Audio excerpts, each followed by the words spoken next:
안녕하세요, 여러분. 반갑습니다. 자, 오늘도 저랑 같이 이 파이썬을 열공을 해보아요. 화이팅! 오늘의 수업 주제는 튜플입니다. 자, 지난 시간까지 우리 리스트에 대해서 살펴봤었는데요. 리스트는 여러 개의 자료를 한꺼번에 담아서 관리할 수 있는 게 가장 큰 장점이었죠.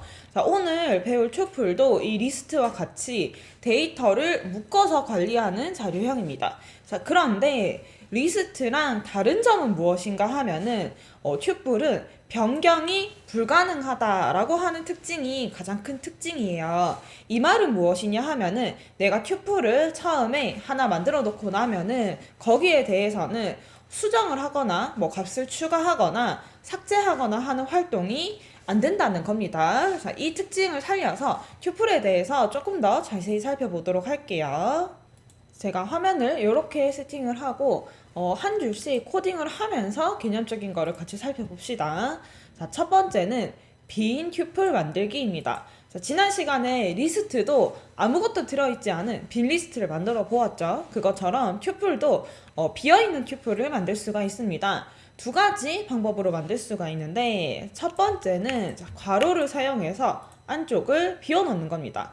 자, 리스트를 만들 때 괄호는 대괄호, 이렇게 꺾어져 있는 대괄호를 사용을 했었죠. 튜플은 소괄호를 사용을 해서 만들 수가 있어요. 그래서 튜플의 이름을 적어주고 여기 소괄호를 사용을 한 다음에 이 안을 비워두면은 빈 튜플이 됩니다. 자, 튜플 이름을 한 번 더 확인을 해보면 여기 가운데 비어있는 튜플이 만들어졌다는 것을 확인을 할 수가 있고요. 자, 그 다음에 튜플 함수를 사용을 해서도 비어있는 튜플을 만들 수 있습니다. 이렇게 튜플하고 갈로 열고 닫고 마찬가지 안쪽에 아무것도 안 넣어주면은 얘는 빈 튜플을 생성하게 됩니다. 자, 똑같이 이렇게 비어있는 튜플이 만들어지는 것을 볼 수가 있죠. 자, 그럼 이번에는 안쪽에 값이 들어있는 튜플을 하나 만들어 볼 건데 이때에도 조금 나눠서 값이 한 개가 들어있는 튜플, 값이 여러 개가 들어있는 튜플 이렇게 나눠서 살펴보겠습니다. 기본적으로는 이렇게 튜플의 이름을 정해준 다음에 소괄호를 적고 안쪽에 내가 넣고 싶은 값을 넣어서 튜플을 만들거나 튜플 함수를 사용을 해서 이 튜플 함수 안쪽에다가 특정 값을 넣어서 튜플을 만들거나 두 가지 방법으로 만들 수가 있어요. 자, 그런데 값이 하나가 들어있는 튜플을 만들 때에는 조금 주의해야 되는 부분이 있습니다. 자, 제가 여기 있는 예시처럼 A 튜플이라고 하나 만들고 그 다음에 B 튜플이라고 하나 만들었어요. 똑같이 저는 안쪽에 값을 10이라고 하는 숫자 하나만 집어넣었습니다. 자, 그런데 첫 번째 A 튜플의 타입을 찍어보면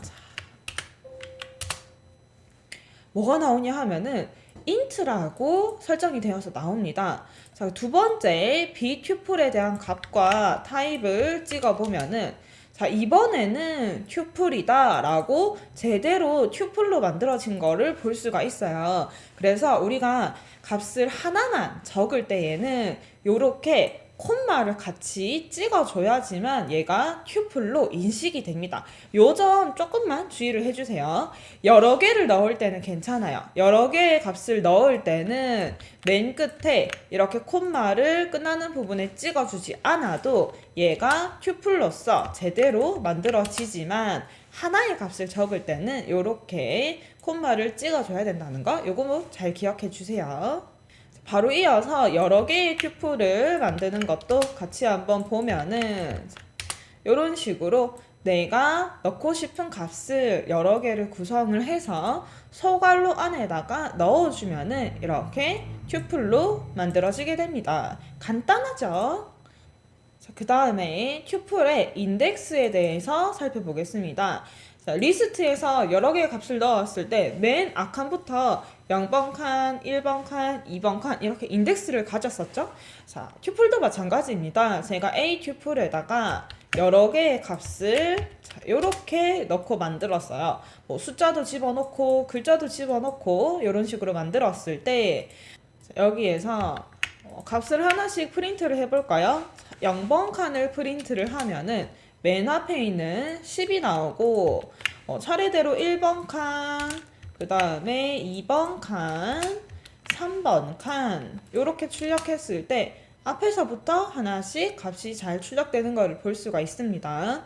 자, 그리고 우리 슬라이싱 어디에서부터 어디까지라고 지정하는 이 슬라이싱 방법도 튜플에서 그대로 잘 적용이 됩니다. 그래서 2에서부터 자 6까지 하면은 5번 칸까지 움직이는 거죠. 2번 칸이 0, 1, 2 여기 30이 2번 칸이에요. 그래서 여기서부터 2, 3, 4, 5번 해서 이만큼 이렇게 해서 이만큼이 출력이 되고요.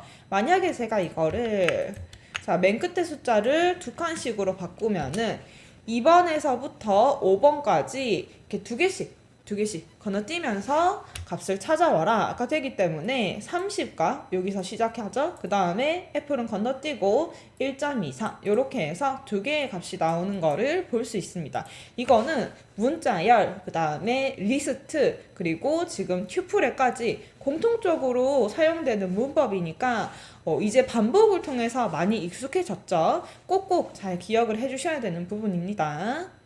자, 그 다음에 아까 위에서 설명을 했듯이 튜플은 변경이 불가능하기 때문에 수정이나 추가 삭제를 할 수가 없습니다. 그래서 이 부분에 대해서는 우리가 공부를 안 해도 되겠죠. 그래서 리스트보다 공부해야 되는 양은 좀 적어요. 자, 그런데 만약에 이 안 된다고 하는 거를 내가 억지로 바꾸려고 하면은 어떻게 되나? 그것만 한번 살펴보겠습니다.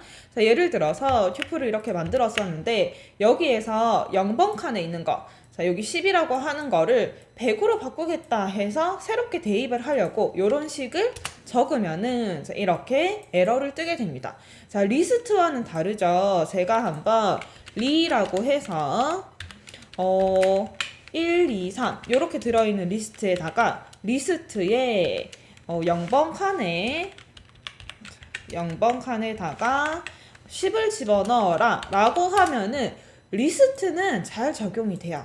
그런데 튜플은 B 에러가 난다는 거 요거 잘 기억해 주시면 됩니다. 아시겠죠? 자, 삭제도 마찬가지입니다. 리스트에서 이제 델하고 삭제를 하는 방법을 살펴봤었는데 튜플에서 이런 식으로 뭔가를 삭제를 하려고 접근을 한다 하면은 요것도 역시 B 에러를 발생하게 됩니다. 자, 오늘은 이렇게 튜플에 대해서 한번 배워봤습니다. 앞에서 배웠던 리스트랑 어느 정도 비슷한 부분도 있고 그 다음에 좀 다른 부분도 있죠. 그래서 이 두 가지의 특징을 각각을 잘 기억을 해주셔야 됩니다. 자, 그러면 오늘의 강의는 여기까지 하고 우리는 다음 시간에 만나요. 안녕.